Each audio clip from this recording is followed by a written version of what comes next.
Vivemos em um mundo em constante transformação e estas transformações estão nos impactando cada vez mais rápido e em diversas áreas da nossa vida. A própria pandemia foi um gatilho para essa aceleração das transformações, por exemplo, na forma de consumirmos e de trabalharmos. Algumas mudanças não nos agradam e isso é normal.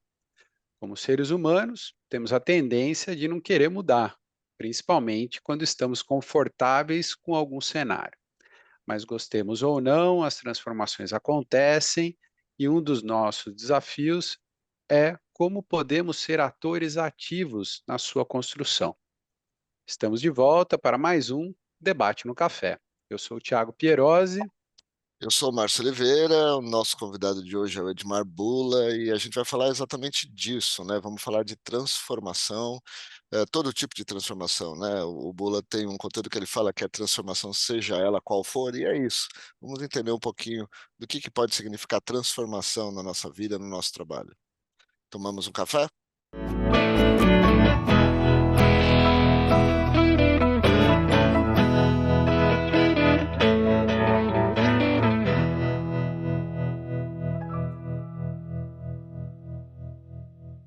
O Edmar Bula é conselheiro, palestrante, escritor e fundador do Grupo Croma, graduado pela ESPM, com especialização em marketing digital pela Harvard Business School e neurociências e comportamento pela PUC.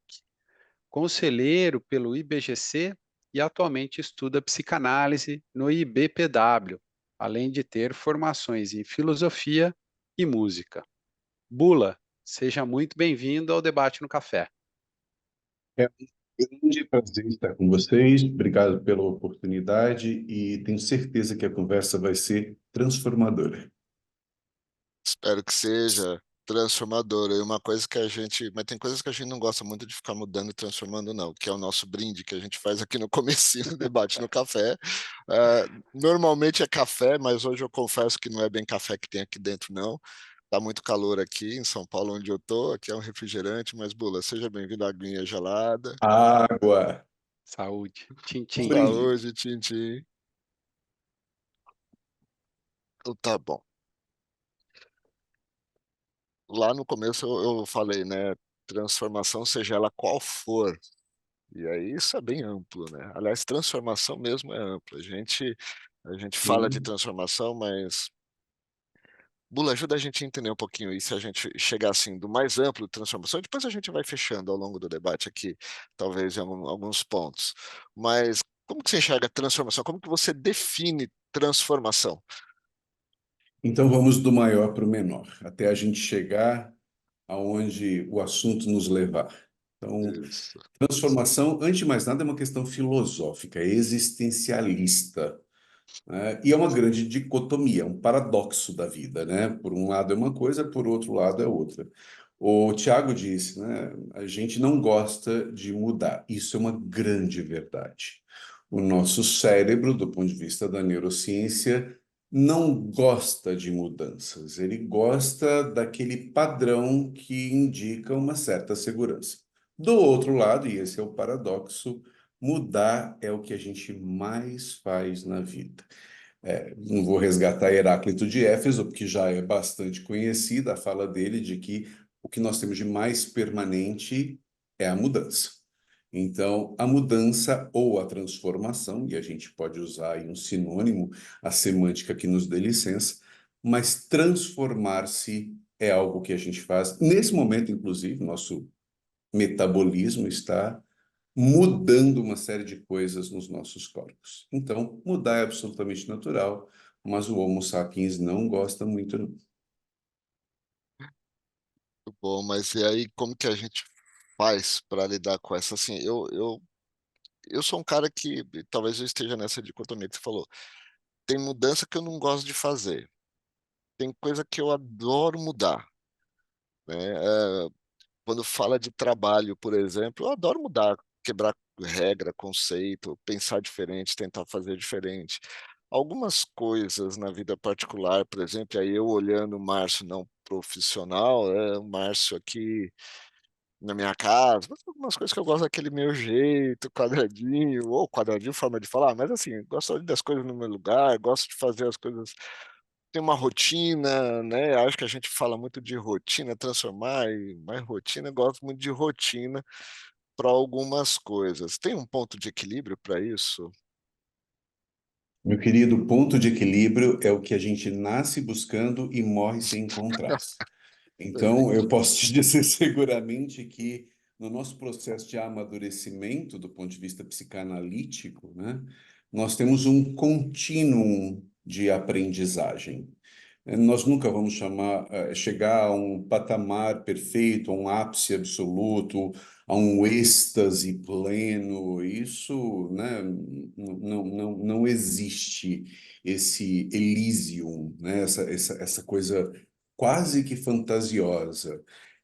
Mas claro que a gente fantasia muito na vida. Eu também não vou entrar nas questões dos transtornos obsessivos compulsivos, de gente que gosta tudo muito, né, do mesmo jeito, a repetição das rotinas. Cá entre nós, cada um de nós tem um pouquinho de toque, Sim, com seja certeza. lá qual ele for.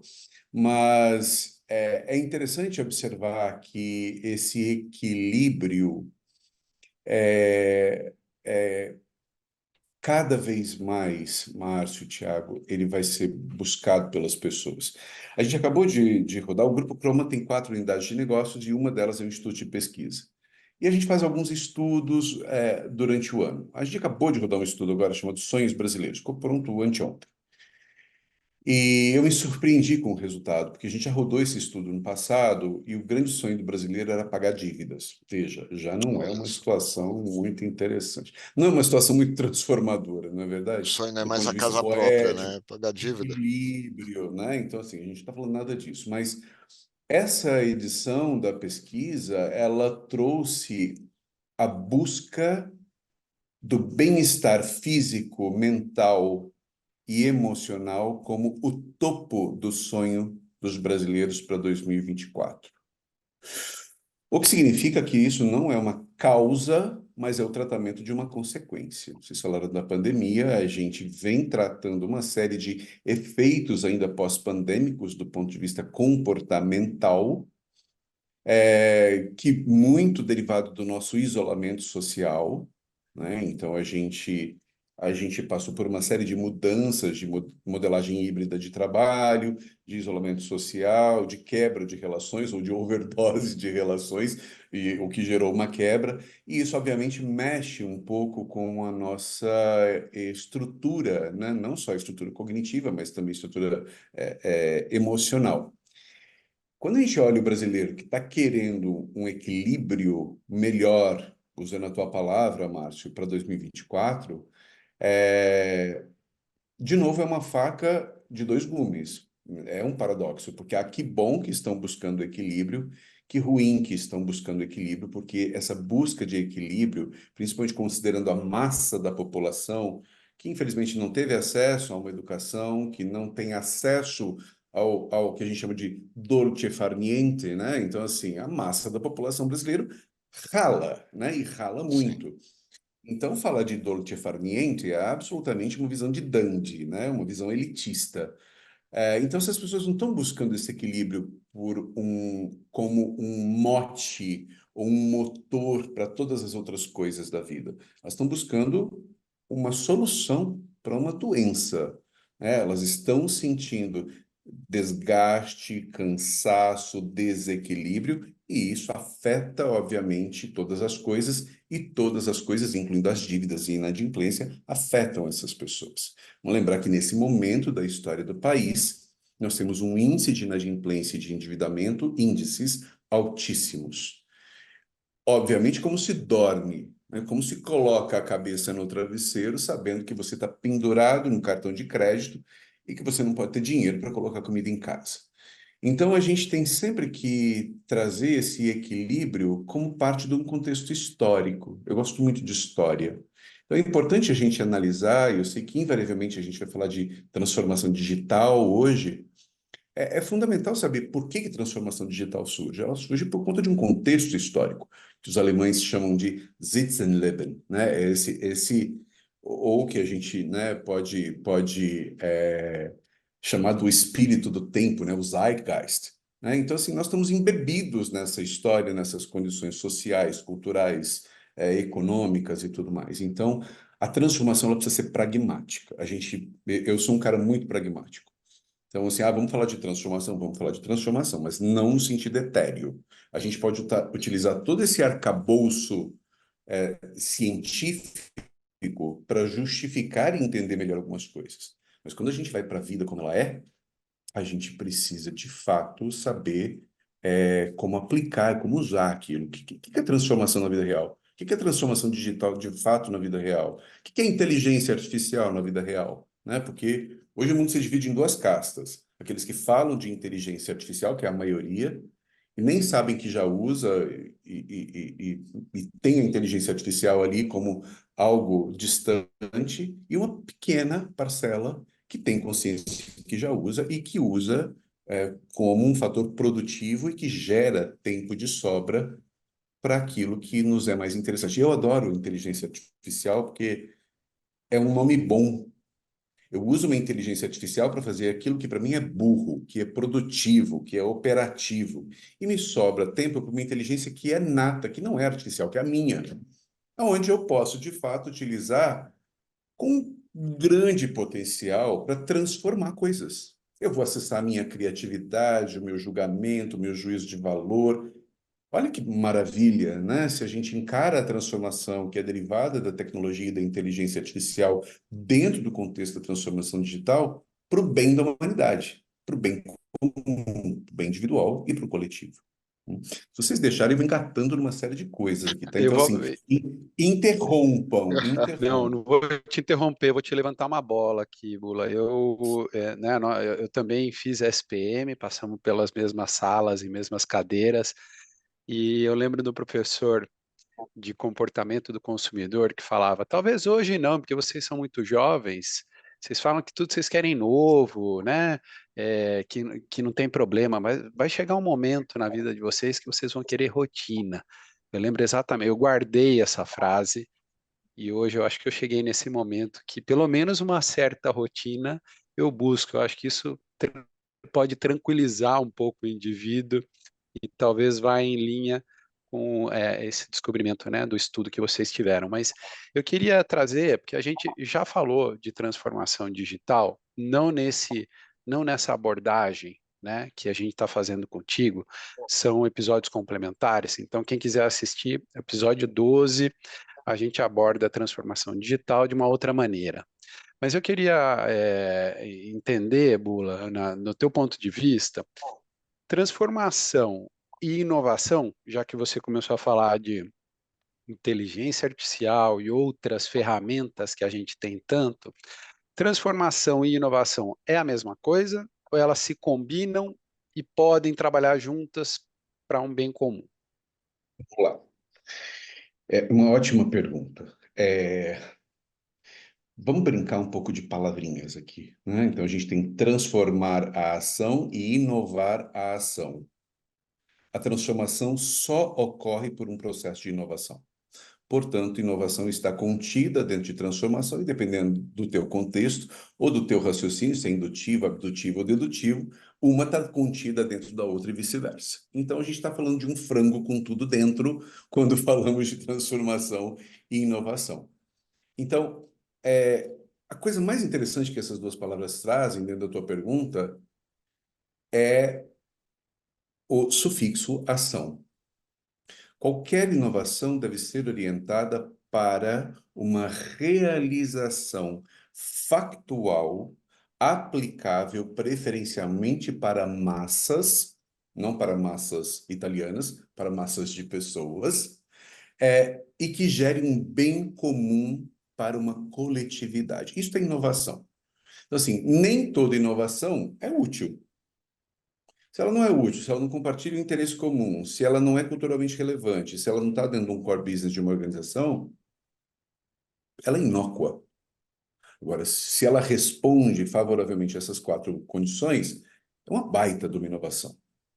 Então, nós temos inovações, e aí também tem uma outra coisa legal da gente falar de inovação, que é Muita gente confunde inovação com tecnologia, ou encaixota a inovação dentro de um lustro tecnológico, o que é um equívoco, porque as inovações que são muito mais relacionadas a como se faz as coisas no cotidiano, então, a mudança de um caminho, mudar a maneira como eu cozinho alguma coisa, mudar a maneira como eu penteio o meu cabelo, mudar a maneira como eu corto o cabelo, mudar a maneira como eu lixo as unhas, ou como o Márcio penteia ou cuida da barba, e o Thiago também, que está barbado.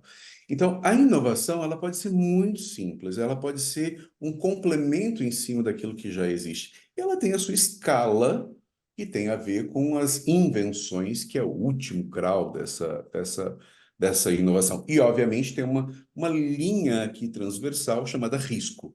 Quanto mais disruptiva a inovação, mais risco ela traz. E aí eu vou pegar a história da transformação e você disse lá, a gente gosta da rotina, o professor da SPM falou. Isso é uma questão ancestral nossa de espécie humana. A gente não gosta de mudanças de fato por uma questão de proteção, sobrevivência, etc, etc. Quando a gente fala de ambiente corporativo, a gente e junta esse Homo sapiens com o mau entendimento da inovação e transformação, a gente fala, entendi porque que é tão difícil, ou foi tão difícil pegar o contexto de transformação digital, de inovação nas organizações, né? E ainda existe muita confusão, né? O grupo que eu trabalho e que eu fundei tem por assinatura Design de Inovação.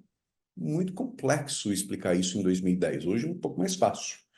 Mas quando a gente fala de inovação simples, acessível, palpável, obviamente metodológica, e ela precisa ser estruturada, e começa a levar isso para as organizações, desmistificando o processo do que é inovação, do que é transformação, a gente começa a pegar as coisas, leva para a ação. E aquilo começa a ser incorporado numa rotina. Então, mudar uma disposição de uma sala para que a audição das pessoas seja melhor, né, a acústica seja mais agradável, ou para que a iluminação não atrapalhe a visibilidade, é uma inovação, né? Então, pequenas mudanças que trazem benefícios coletivos, que são úteis, que são culturalmente relevantes, que compartilham o interesse comum e que atuam no core business, são inovações que são benéficas. E a transformação está dentro desse contexto todo, minha gente.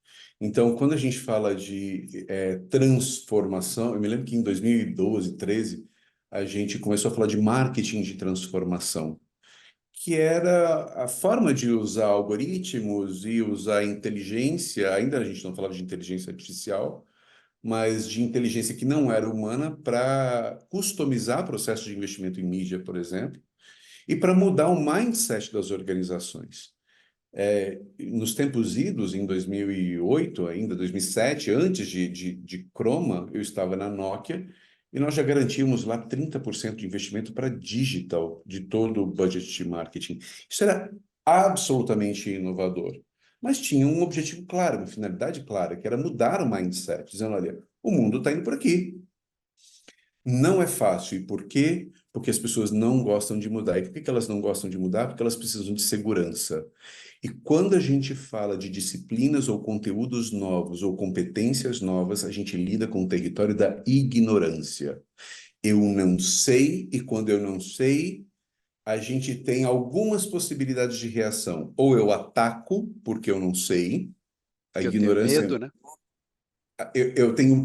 Eu não gosto de dizer que eu não sei, eu tenho medo de parecer que não sei alguma coisa. Então, a gente foi criado numa cultura para não dizer que não sei, né? Então, quando a gente leva isso para as empresas, para os nossos círculos sociais, familiares, ninguém gosta de dizer que não sei. É muito raro você encontrar, não sei. Me conta, do que você está falando, né? Quantas e quantas reuniões as pessoas passam com termos ou com expressões que elas não sabem, e elas não perguntam, com medo de se expor. Porque o nosso sistema límbico grita ali, e o nosso córtex vai dizer, opa, peraí, ó, você tem um julgamento social acontecendo aqui, cuidado para não se expor, né? Se preserve, né? Que quimicamente aquilo vai gerar uma série de coisas no nosso cérebro. Então, assim, quando a gente... ser humano é ser humano, dentro do escritório ou fora dele. Então, as transformações dentro dos escritórios, elas são tão difíceis quanto as transformações fora deles, porque são processos conduzidos por seres humanos. A tecnologia por si só, ela é inerte, ela é ineficaz. Sem humanos, ela não serve para nada. Não serve para nada. Então, se nós estamos aqui, acabar a energia elétrica nesse momento, continuaremos sendo humanos. Mas se tirarmos os seres humanos daqui, esse debate, esse jogo de olhares, percepções, pensamentos, ilações, conexões, não adianta, né? A tecnologia não vai fazer isso por nós. Nem no processo de machine learning mais sofisticado. Porque a gente está trazendo aqui questões que não necessariamente são de aprendizado anterior. Eu estou num papo com vocês absolutamente ad libitum. Tá? É gostoso estar aqui. E eu estou preparado, inclusive, para dizer não sei. Então, E deixa eu te isso torna a fazer, vida divertida. O- Tá? Eu ia deixa eu, comentar, desculpa, Márcio, eu ia vai. comentar, tem um problema, né? Quando o não sei dá a mão para o não posso errar, né? Aí acho que E essa tem a transformação ver, fica ainda mais difícil, né? e tem a ver com o risco. As É. empresas não fomentam a cultura do risco.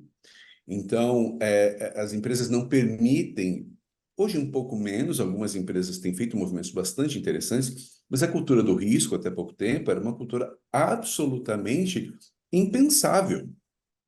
Você não foi contratado para errar. Você foi contratado para resultado, para dar meta, para bater meta, papapá, papapá, papapá. Isto é uma pressão que, obviamente, quando a gente pergunta para as pessoas o sonho delas em 2024, elas querem bem-estar do corpo, da mente e das emoções. Porque a gente chegou num estágio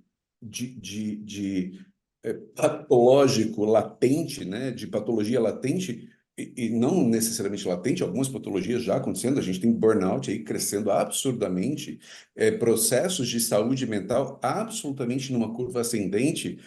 Cara, dá para parar e saber que nós somos humanos, que nós somos feitos de uma outra matéria, que não são bits and bytes? Não é? Então, assim, a vulnerabilidade é algo importantíssimo dentro da cultura do risco.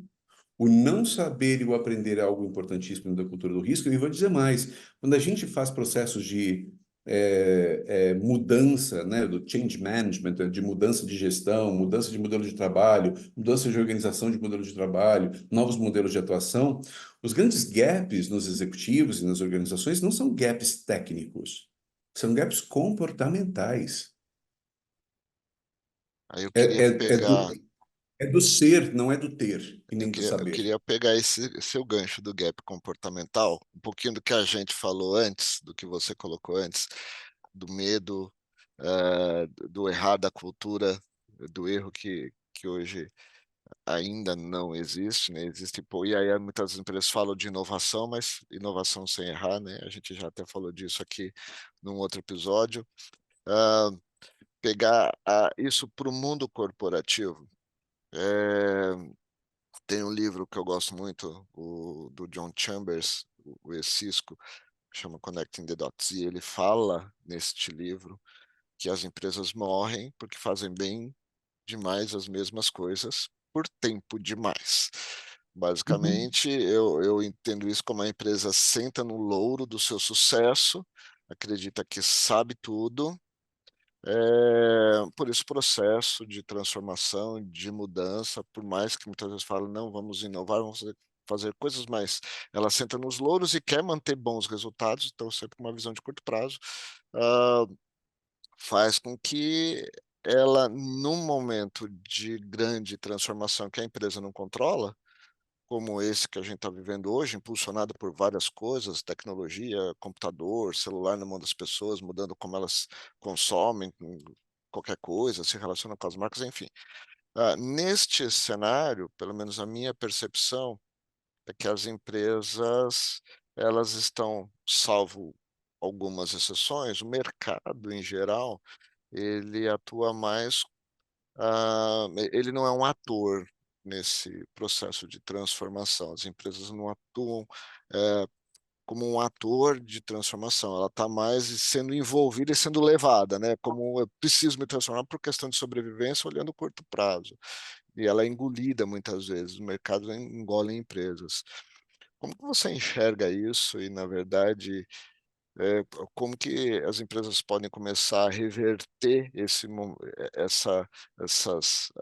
comportamento, entendendo que tem muita mentalidade incrustada ali que a gente vê, inclusive, da faculdade ainda hoje, né, com aquela mentalidade só de resultado curto prazo e cada um por si. Inclusive as pessoas dentro da empresa, olha o seu, eu quero crescer, a empresa é só um meio, que eu estou agora é um meio e eu vou para outra depois. Como que você enxerga esse pacote todo nesse cenário de transformação e o que precisa Olha, transformar? esse pacote todo é muito careta. A gente faz uma gestão ainda muito cafona, muito tardia, muito atrasada, muito fragmentada, cilada, né, em silos, o que não deixa de ser uma cilada também com C, muito departamentalizada, de baixíssima integração. Então, é curioso, assim, às vezes nós fazemos processos de planejamento, né, nesse segundo semestre, a gente faz muito processo de planejamento com grandes companhias. E é muito comum ter grandes empresas que fazem pela primeira vez um planejamento integrado entre áreas. E elas são empresas centenárias. E aí você diz, tá, legal, mas fazer um planejamento integrado pressupõe compartilhar interesses comuns e metas comuns e objetivos comuns. E aí é que o negócio começa a mudar, porque ou a tentativa da mudança, né? Porque quem vai tomar essas decisões é de cima para baixo, não é de baixo para cima. Processo de mudança de baixo para cima é insurreição, é revolução, é processo revolucionário, né? A gente precisa de processos que sejam de cima para baixo. Então, enquanto a mentalidade desses executivos, e a gente, cara, em alguns setores ainda tem executivos que estão há décadas nas suas posições, alguns setores da economia, alguns mais do que outros. Então, os processos de inovação e de transformação vão chegar lá necessariamente tardiamente, porque todos os movimentos de transformação, seja ela qual for, que é o ponto da nossa conversa, incluindo uma transformação de modelos mentais, que é como eu penso a realidade, isso vai chegar tardiamente nessas organizações. Então, ponto número um, a gente precisa pensar de uma maneira muito mais horizontal do que vertical. Isto é uma baita mudança nas organizações que têm uma gestão muito verticalizada, né? E hierarquias muito estruturadas. As empresas confundem muito hierarquia funcional com modelo de organização de trabalho. Eu posso ter uma empresa estruturada verticalmente, mas o modelo de organização de trabalho pode ser Agile ou Scrum, por exemplo, e ele é absolutamente achatado, ele é horizontal. Mas é muito difícil. E aí entra a questão da ignorância, a questão do nunca ter feito antes, a questão do eu não quero entender. Isso é risco, então eu desconheço, eu sou ignorante, eu não vou fazer. E as empresas refutam muito esses movimentos, que na maior parte das vezes querem ser de baixo para cima. Mas se você não tem o famoso buy-in, né, o ok, vamos em frente, de cima para baixo, nada vai mudar. Vou dar outros exemplos, né? Muitos executivos do que a gente chama de gerência média, né, de middle management, ou que estão no meio, né, entre a alta liderança e a massa funcional, eles são muito cobrados por resultados. Normalmente resultados que são das suas áreas, de projetos que são das suas áreas, com um baita desperdício de investimento ou não otimização de investimento de recursos dentro daquela organização, inclusive olhando cadeias produtivas, né, de economia produtiva, agências, fornecedores, supply, etc., etc. E, ao mesmo tempo, esses caras também são pressionados por indicadores de saúde das equipes, equipes felizes, que gostam de trabalhar, um great place to work, etc. Só que não existe meta disso, né? Enquanto, eu estou dizendo a maioria, tá? Não estou generalizando. Não dá para tomar o todo pela parte, nem a parte pelo todo. Mas muitas organizações cobram isso dessa gestão média. Ah, você tem que fazer seu time ser Olha aqui a tua ambiência, como está ruim, né? Então, eu te cobro da meta, te cobro para ter um time bacana, te cobro para inovar, mas eu não te dou recursos, não te dou condições, não te dou atributos, não te dou mecanismos para fazer isso acontecer. Esse middle management está esgotado. Ele está doente, ele está criticamente necessitando de uma ajuda. Então a gente precisa perceber que esses caras aqui, eles são a membrana que fazem a relação entre o exterior da célula funcional, que são acionistas, conselhos, etc., e o interior ali são as mitocôndrias, né, que levam lá para o núcleo, está todo mundo trabalhando, fazendo a célula funcionar. Esses caras são importantíssimos nessa organização. Então, é importante que a gente passe a capacitar essas pessoas, dar a elas condições de adquirirem novas competências, de recrutar esse middle management com um mindset mais transformador, valorizando muito mais o ser do que o ter e o fazer, o possuir e não saber, e muito mais a maleabilidade, a resiliência, a flexibilidade, a tomada de riscos, porque esses caras aqui são agentes de transformação importantíssimos. Em qualquer projeto, e a Chroma existe há quase 13 anos, em qualquer projeto de consultoria que a gente tenha feito de mudança, e foram muitos, não tem um que a liderança não foi nomeada como a grande barreira à mudança dentro das organizações. A grande barreira. Todo mundo com vontade de fazer, de acontecer, mas a liderança não deixa. E por que a liderança não deixa? Não é porque ela não quer, é porque muitas vezes ela não sabe como. Ela não foi treinada para aquilo. Ela não saiu da faculdade pensando naquilo. E aí vocês trouxeram o lado acadêmico, a gente tem buracos gigantescos entre o acadêmico e o funcional. Então, assim, parecem né, dois universos completamente distintos. E a gente vê a própria SPM fazendo movimentos muito interessantes de aproximar mais o mercado, o cotidiano, o dia a dia, né, dessa esfera acadêmica que é super importante. Então, a transformação, gente, ela precisa ser vista de uma maneira integral, mas a gente precisa ter clareza de que tem agentes transformadores e eles precisam ser mapeados, inclusive, porque nós temos detratores de transformação e temos promotores de transformação dentro das organizações. Então, modelos neurais são ótimos para fazer esse tipo de mapeamento dentro de estruturas corporativas.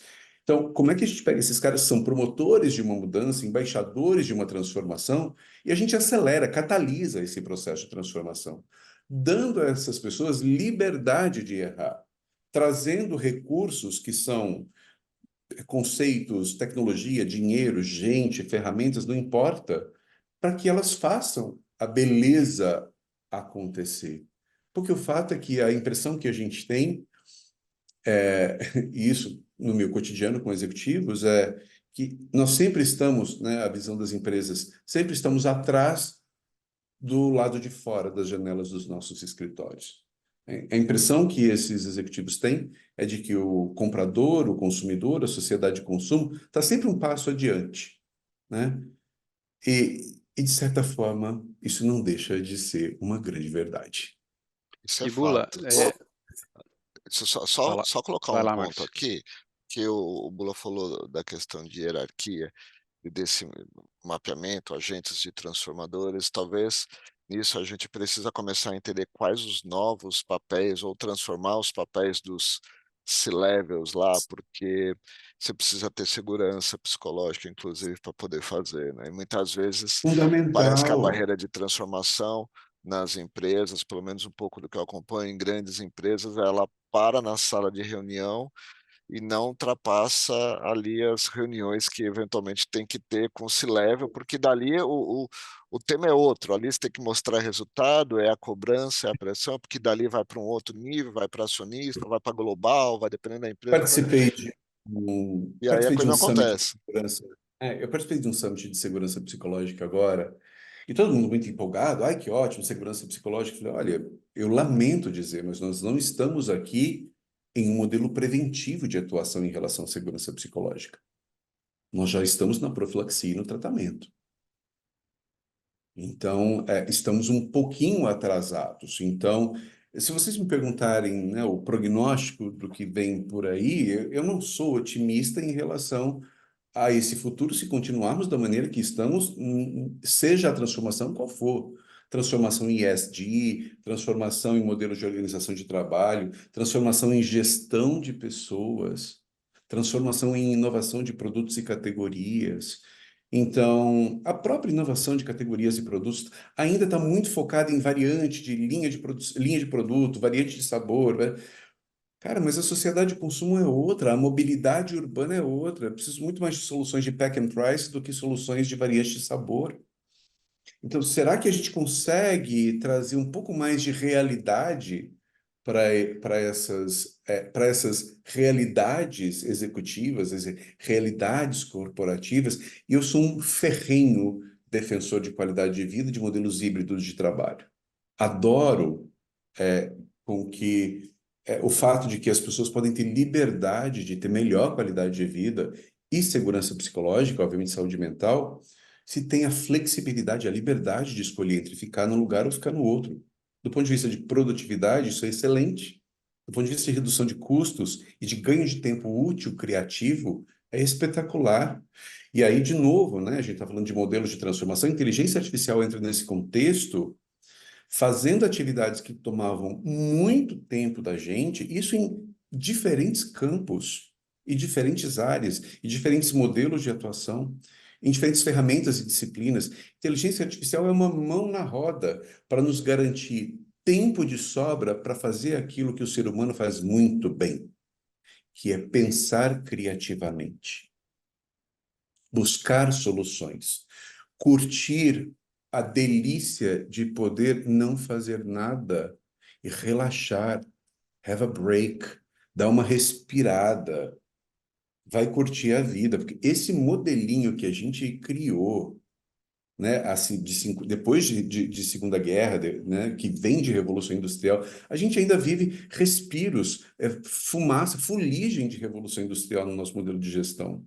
Que trabalhar muito é muito bom, que ser workaholic é muito bom, que mandar e-mail no final de semana é uma maravilha, que trabalhar até 8 horas da noite. Cara, assim, eu não tenho dó nenhuma de dizer para cliente ou para quem quer que seja, não vou, não me sinto confortável em ir nesse horário, é muito trânsito, vai demorar demais, ou você marca a reunião em outro horário, ou a gente faz de uma outra forma. Presencialmente não tem condições. Não vou deixar de cuidar da minha academia de manhã cedo para atender uma reunião 9 horas da manhã na esquina da JK com a Faria Lima. Não tem sentido aquilo. Demora 2 horas para chegar naquele lugar. Então, esse peso do que significa qualidade de vida, os gregos faziam isso muito bem. Eles tinham dois conceitos de tempo, né? O tempo cronológico e o tempo de qualidade. Cronos e Então, Kairos. exato, assim, a gente precisa ser muito mais kairós. A gente aprendeu a ser muito crono o tempo inteiro.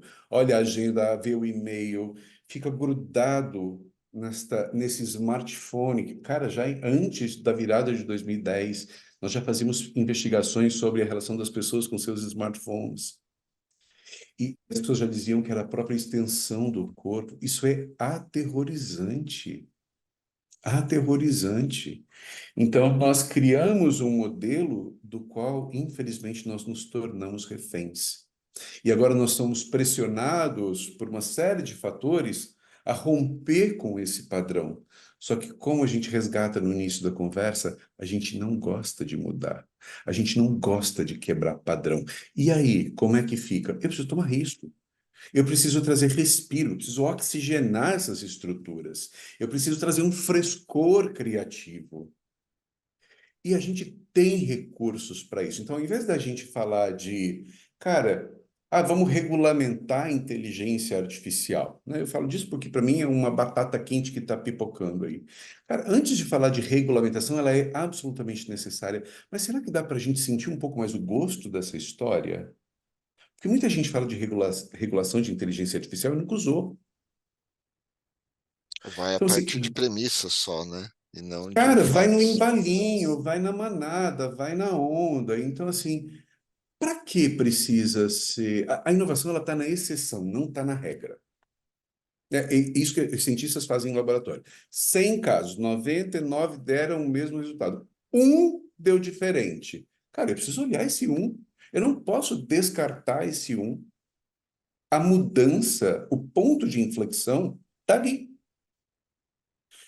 Muitas vezes, é muito comum a gente ter que explicar, a gente já faz design sprint, sabe? Não sei nem quanto tempo mais, mas as pessoas insistem, às vezes, em fazer modelos de criativos e colaborativos baseados em hierarquia. Fala, cara, não vai funcionar. A gente está falando de papéis, não está falando de funções.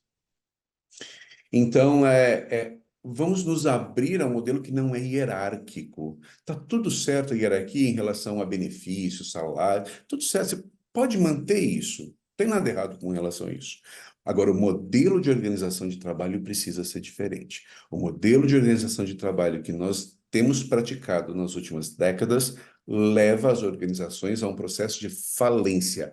Ela é de dentro para fora, ela é intra, né? Ela está se implodindo. E isso é muito ruim. Por isso que a gente tem falado tanto de saúde psicológica, talvez por isso que a gente tenha falado tanto de transformação, cada vez mais como uma necessidade. Todas as vezes que eu vejo a palavra transformação, eu falo, alguém está com necessidade de alguma coisa. Que é, né? Porque é isso. Muito bom. Você falou aqui de saúde psicológica, né, Bula? É Segurança super interessante. psicológica. Segurança, essa saúde, esse contexto.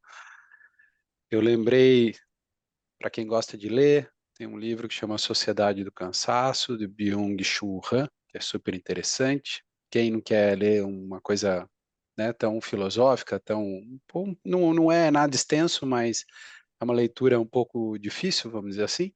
Tem um texto da Eliane Brum, chama Exaustos e Correndo e Dopados.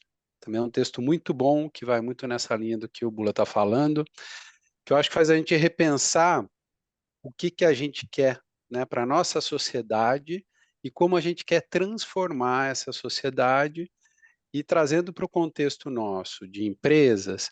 Aí que eu queria te perguntar, Bula, existe um passo a passo de uma implementação de uma transformação além dessa cultura organizacional que você já comentou e disse que é essencial? A cultura organizacional é um tema à parte, né? Então, a cultura organizacional é aquilo que representa de fato as pessoas daquele ambiente, daquele lugar. Então, eu vivo num microcosmos da cultura da minha casa. Eu tenho códigos culturais específicos aqui dentro. Mas eu vivo num macro ambiente que se chama cidade de São Paulo, que é uma metrópole, que tem outros códigos culturais que coadunam ou não com os meus códigos culturais. Então, uma organização é a mesma coisa. Ela é formada por uma miscelânea de códigos culturais que se estruturam em valores, crenças, comportamentos e rituais. Então, essa é a base de tudo, né? Cultura, ela precisa ser vivida, ela precisa representar genuinamente um grupo social, né? Mesmo que seja dentro de uma empresa. Eu acabei de publicar, acho que anteontem, um artigo chamado 10 Passos para a gente ter mais saúde e melhor produtividade em 2024. É exatamente, né, cultura é um desses itens, é exatamente isso que a gente está falando. O outro item era justamente exercitar a diversidade, cara, porque a diversidade, não estou falando só de gênero, de raça, não é disso, eu estou falando de diversidade mental. Não existe inovação em consenso, inovação depende de divergências. Ela depende de paradoxos propositivos, de algo que busca o bem comum como finalidade, uma solução comum. Então, as divergências, elas são fundamentais para trazer inovação. Então, abrir espaço de diálogo para a diversidade, antes de mais nada, diversidade mental, de modelos mentais, diversidade cultural é fundamental. Então, nós vivemos num país continental com diferenças culturais absolutamente gritantes entre regiões E a gente insiste em colocar como gestores de marketing, por exemplo, ainda pessoas brancas, heteronormativas, que fizeram faculdades de elite, como a que eu fiz, inclusive, né? Eu estou dentro dessa. Eu só não sou heteronormativo, né? Mas eu represento uma elite, eu estou num lugar de privilégio, eu preciso ter esta consciência, né? Como pessoa branca, com acesso a uma série de recursos que a maioria da população não tem. Então e eu não posso acreditar que a minha lente é a lente do Brasil.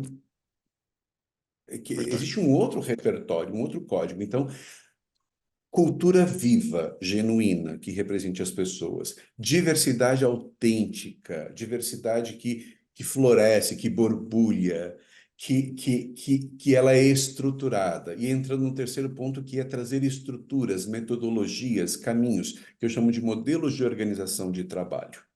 E, claro, isso tudo envelopado do ponto de vista corporativo dentro de planos integrados, metas comuns, das quais a qualidade de vida e equipes felizes também façam parte de sucesso, como, por exemplo, faturamento, EBITDA. Enquanto a gente não falar de... se alguém viesse, se eu tivesse um chefe hoje, um CEO, e trabalhasse numa empresa, e ele falasse para mim, você precisa entregar uma equipe, né, subir 10 pontos a avaliação da ambiência do teu time, e tá.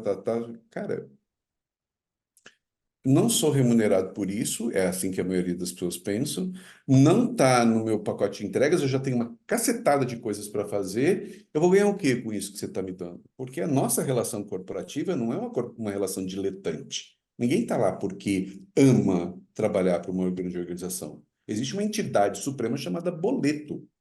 A gente trabalha para pagar dívida, para comprar a casa. A gente vive numa sociedade de consumo. A gente escolheu o modelo capitalista para viver. Se a gente não quer viver no modelo capitalista, vai viver em outro lugar.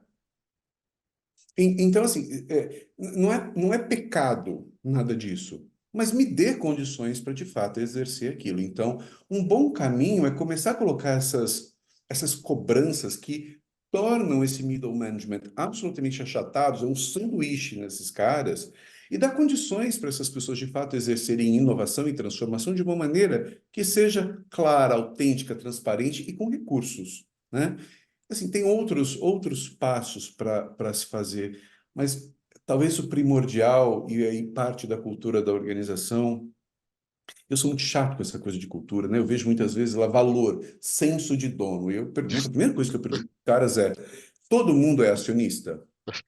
Ganha dividendos? Ah, não, não é assim. Todo mundo ganha bônus. Não é bem assim, só a liderança. Como é que você quer cobrar senso, que já é uma coisa etérea, senso, né? O que é senso, né? Senso de dono. Cara, eu não tenho nenhuma casa própria para morar, você está me pedindo que eu tenha senso de dono com essa empresa desse tamanho? É algo tão distante da realidade das pessoas. Então, assim, essa galera que está aqui no top management, né? A galera da qual fazem parte os conselhos de administração, os acionistas, os presidentes, vice-presidentes, diretores executivos, precisam começar a perceber que a música que está sendo tocada é outra. Pressão não funciona. E a gente chegou num nível de suportar pressão que já está na exaustão. Haja vista índices de qualidade de vida, de saúde mental e de segurança psicológica. Só piora. Ou muda, ou a gente entra em colapso. E aí, quem sai na frente, retornando ao ponto, né, do livro que você citou? Cara, assim, não dá para você acreditar que fazer a mesma coisa, ao mesmo tempo, da mesma maneira, vai te levar a um lugar de estabilidade. Por quê? Porque tudo muda. A única certeza que a gente tem é de que a gente muda o tempo inteiro. E se você não muda ou acha que não muda, porque é um engodo achar que você não está mudando, porque as estruturas mudam, os modelos mentais, os pensamentos mudam, as pessoas vão e vêm. O mundo está mudando mais rápido que você. E aí, se você vive num modelo capitalista do qual você escolheu fazer parte, você tem uma coisa chamada concorrência. Exatamente. Então, é, acho bom começar a olhar o que o coleguinha está fazendo do lado de uma maneira também estruturada, né? Então, sabe, planejamentos menos ensimesmados, estratégias autênticas, que não sejam focadas, né, no próprio umbigo, modelos muito mais abertos, livres, vulneráveis. Eu diria que esta é a beleza de ser humano, é exercer a nossa plenitude de humanidade. Errar, acertar, fazer de novo, ser coletor, ser caçador, usar inteligência artificial, mudar de lugar, ser nômade. Vamos brincar com essa história. A gente tem uma herança de 200 mil anos aqui. Por que a gente está querendo ser, né, os fodões, né, do século XXI? Isso é uma bobagem.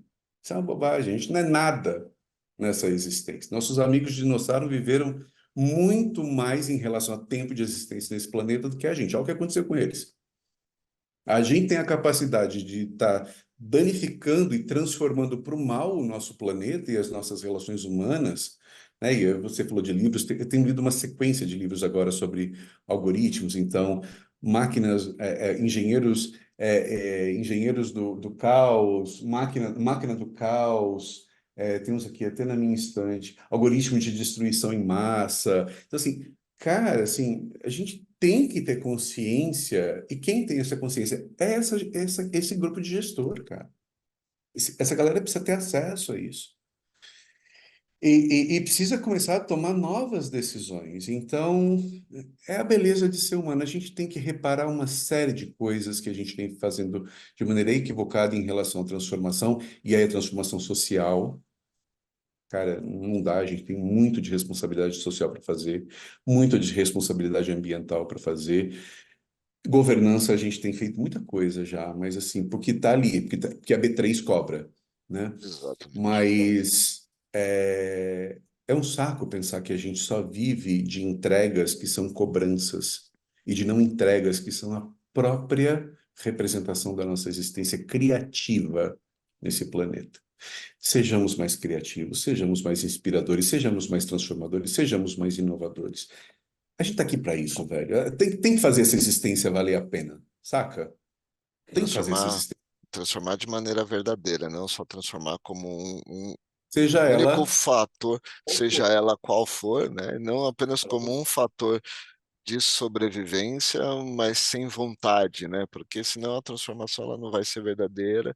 É Você não vai estar isso, querendo assim, transformar, você vai estar querendo buscar outro momento de conforto para ficar sentado nos cara, porque louros, né? assim, a fantasia do controle, da onipotência, é uma grande bobagem. Sim.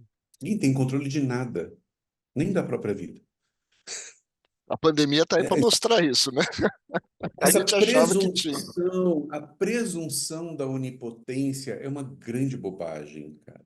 É uma grande bobagem. Então, assim, abra-se à diversidade de pensamentos, experimente o novo, diga não sei. Esses são passos individuais para a transformação. Comece dizendo, e aí a gente resgata Sócrates, né? Não sei, só sei que eu não sei de nada. Então, assim, você vai conhecer a verdade e a verdade vai te libertar. Também é filosófico, antes de ser bíblico. Então, alguém pegou emprestado. Então, assim, o conhecimento, o abrir-se ao novo, é uma coisa tão maravilhosa, tão maravilhosa. E agora a gente está falando de tem um termo engraçado, que eu acho engraçado, que é lifelong learning, é isso? É isso, que é o Sim, contínuo isso, aprendizado, né? lifelong Então, learning. Também temos um episódio aqui no Debate no Café. porque assim, cara, dá para você aprender uma coisinha nova todo dia. Então, assim, tem indicadores que são críticos. Assim, a gente vai envelhecendo e a nossa curva de aprendizagem vai fazendo isso aqui, velho.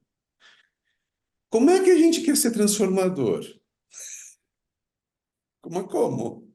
Aliás, para Né? inovar, costumo falar que para inovar, quanto mais repertório de conhecimento diverso você tiver e mais capacidade de fazer essas Óbvio. combinações diferentes, mesmo que não sejam conhecimentos muito profundos em outras áreas, mas referências e repertório, né? Basicamente repertório, que Claro. vai te Quanto ajudar de mais fato a. evidências você tem, mais descobertas você gera Exato. e mais soluções Repertório você lifelong cria. learning, vai aprendendo coisas novas cada dia, coisas É processo diferentes, heurístico, cara.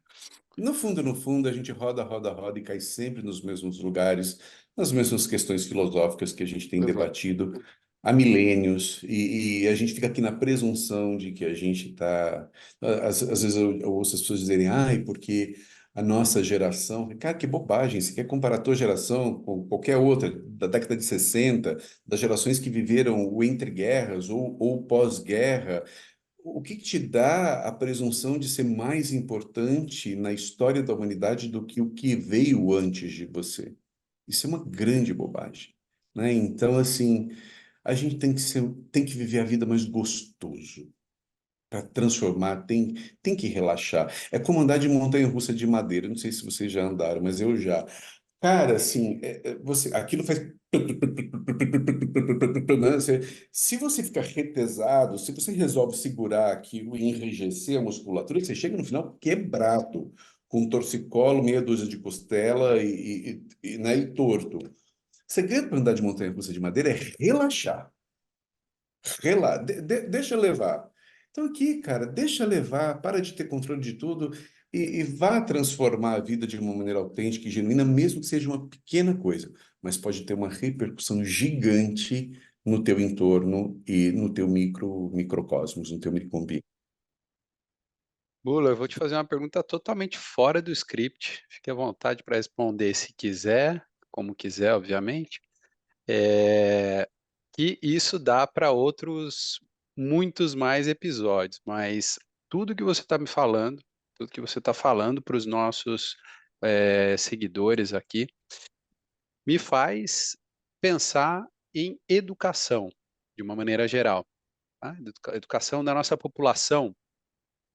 Se a educação não é libertadora, a gente consegue tudo isso? Com a educação que hoje a gente tem, a gente vai conseguir uma transformação da sociedade do jeito que você está falando?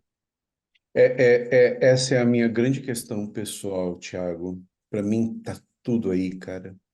Tá tudo aí, tudo aí, tudo aí. O nosso modelo de aprendizagem, né? O modelo educativo, ele precisa ser completamente inovado, transformado, não dá.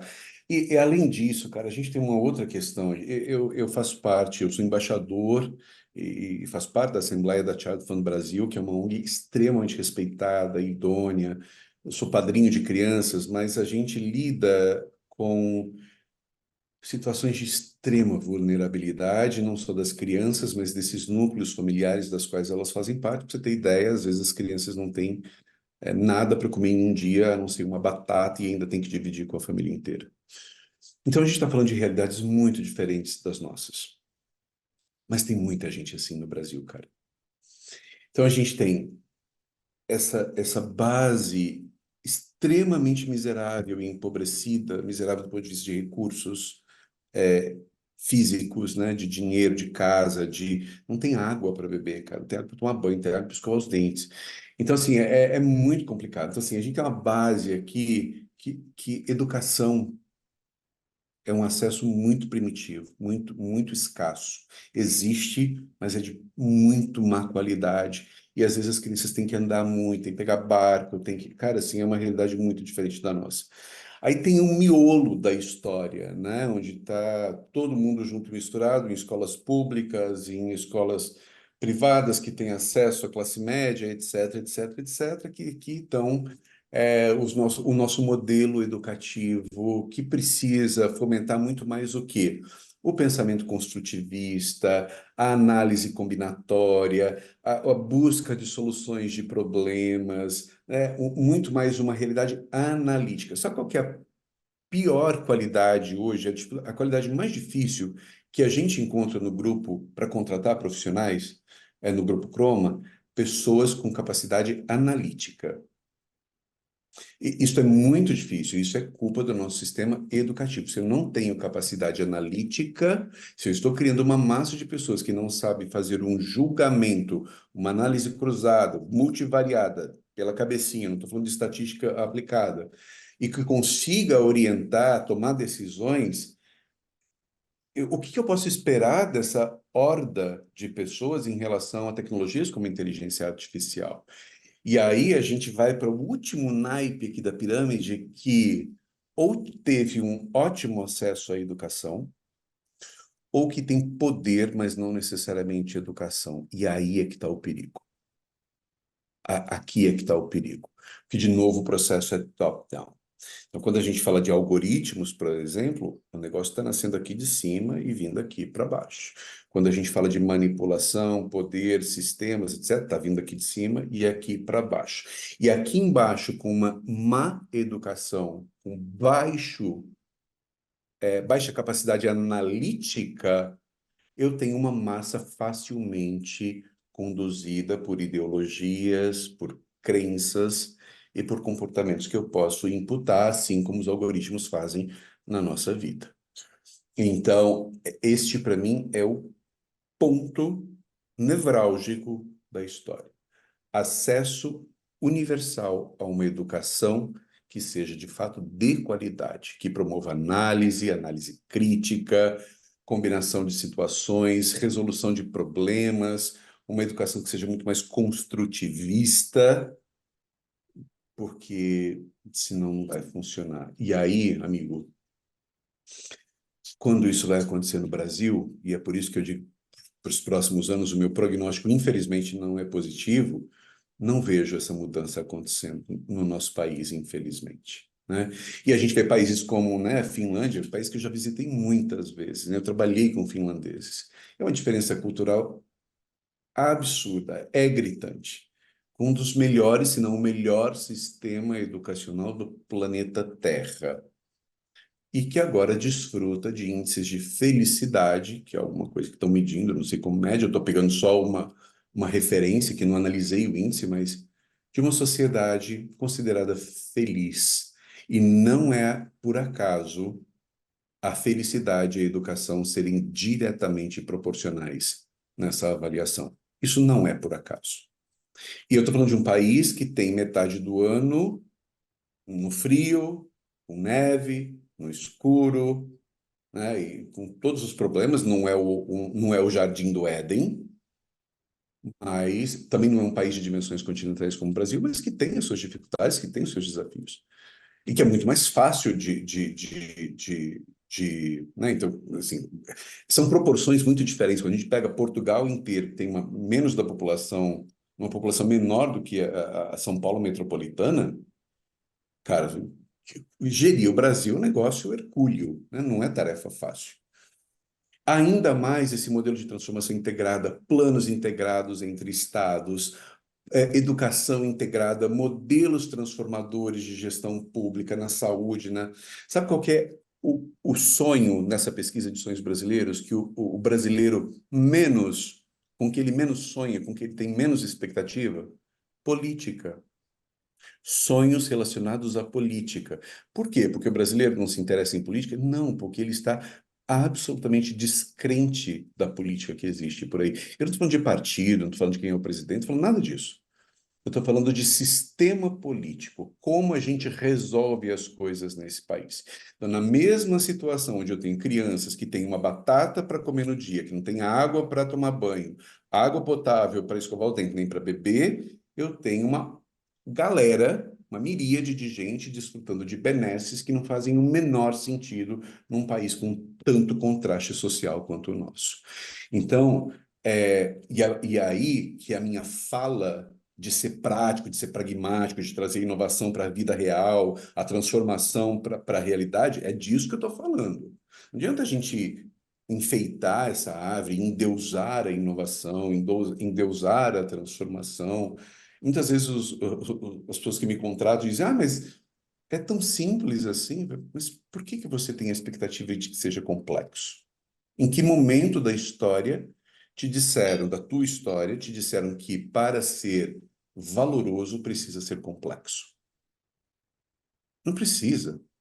E as pessoas, quando a gente fala, vamos desenhar estratégias, as pessoas aparecem com sentenças de 5 linhas. Cara, estratégia é compacta, é uma linha.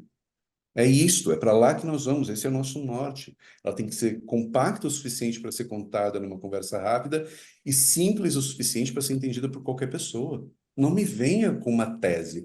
Mas é porque o presidente gosta disso, mas o conselho quer isso, mas isso aqui é importante colocar essa palavra aqui. e a gente entra nessa história do As discussões controle, vazias de né? novo e controle. É absolutamente vazio, Márcio. Absolutamente vazio. E aí você perde o quê? Para mim, a finalidade das coisas, né? O que a filosofia até o século XIX chama de teleologia, né? O estudo da finalidade das coisas. Então, cara, para que que nós estamos fazendo isso? Né? A gente tem que pensar nisso. Para que que a gente está gravando esse episódio? Para mim, eu preciso que as pessoas, ao ouvirem isso, tenham um momento. Essa é a minha finalidade, eu compartilho com vocês. É para que as pessoas tenham um momento de reflexão e possam mudar algo para melhor. Essa é a minha finalidade nessa conversa. E por isso eu sou muito grato por esse espaço, porque a gente precisa ser agente de transformação. Sim, Precisamos ser sim. embaixadores. Eu não quero ser mártir, eu só quero ser evangelizador, porque o mártir sempre morre no final, o evangelizador não necessariamente. Então, eu só quero evangelizar, só quero ser embaixador de processos de mudança descomplicados, simples, sem querer fazer, né, uma firula desnecessária, relatórios extensos, coisas complexas. A inovação pode ser muito simples, e quanto mais simples ela for, mais acessível, igualmente ela vai ser. E aí, o seu espectro, a sua amplitude vai ser ainda maior. Então, essa é a beleza das coisas. Vamos descomplicar a vida porque a gente criou uma série de subterfúgios, uma série de nomes para as coisas e tal, que não servem para nada, não tem finalidade nenhuma. Bom, Su- Impressionante. Eu estou aqui escutando e para mim está sendo espetacular te ouvir, Bula. Você falou de felicidade, como medir felicidade. Eu vou aproveitar o gancho para falar de mais um episódio, episódio 34, que a gente falou de felicidade interna bruta, que é um indicador que foi criado pela ONU em 2012, e a Gladys explica para a gente como é que funciona e como é que se mede um pouco disso. E eu acho que é um pouco da nossa proposta aqui, né? É disseminar conhecimento, né? O que a gente busca fazer, sempre trazendo convidados como Bula, especialistas no que estão falando. Eu normalmente faço aqui de timekeeper. Desculpa, Bula. Eu gostaria já de pensar no nosso segundo episódio, porque o tempo passou voando, pelo menos para mim. Imagino que para quem está nos ouvindo até agora também tenha sido. Eu já vou me despedir, te agradecer super pela tua passagem aqui, pela tua disponibilidade para estar com todos, para estar com a nossa audiência. Paz para o Márcio, para também, né, para você fazer o fechamento por aqui. agradeço também, Bula. Compartilho com a sua intenção, se esse episódio serviu para quem nos acompanhou, nos está assistindo, ouvindo. Funcionou como um gatilho, né? Inspirou para transformar, mas transformar para algo bom, não transformar apenas com interesses egoístas, mas transformar com algo bom, né? Algo que vai fazer bom para uma coletividade, seja pessoalmente, seja na sua empresa. Que bom, acho que cumprimos a tarefa aqui então. Basta um para mim que já fico feliz. Bula, obrigado pelo seu tempo, pela dedicação e a importância que você deu aqui também para esse espaço, tá bom? Agradeço de verdade. Regina, eu agradeço imensamente tê-los conhecido e ter tido a oportunidade de conversar com vocês. Eu não tenho a pretensão nenhuma de esgotar nenhum assunto, eu estou aprendendo sempre, e eu aprendi muito com vocês hoje, então agradeço por isso. E quero elogiar vocês e parabenizar pelo, enfim, pelo canal, pela conversa, pela estrutura, pela organização, pela gentileza e pela generosidade. E que nós tenhamos um 2024 cheio de sonhos mais realizáveis. Os brasileiros disseram que apenas 17% dos brasileiros esse ano disseram que realizaram seus sonhos em 2023. Seja ele qual for, né, o sonho. Então, que em 2024 a gente consiga realizar mais sonhos, né? Que sejamos felizes, meus caros. Muito obrigado, um ótimo 2024 para vocês. Obrigado. Nós E todos. para quem nos Obrigado, Bula. acompanhou também aqui, até o próximo debate no café. Tchau. Tchau, tchau.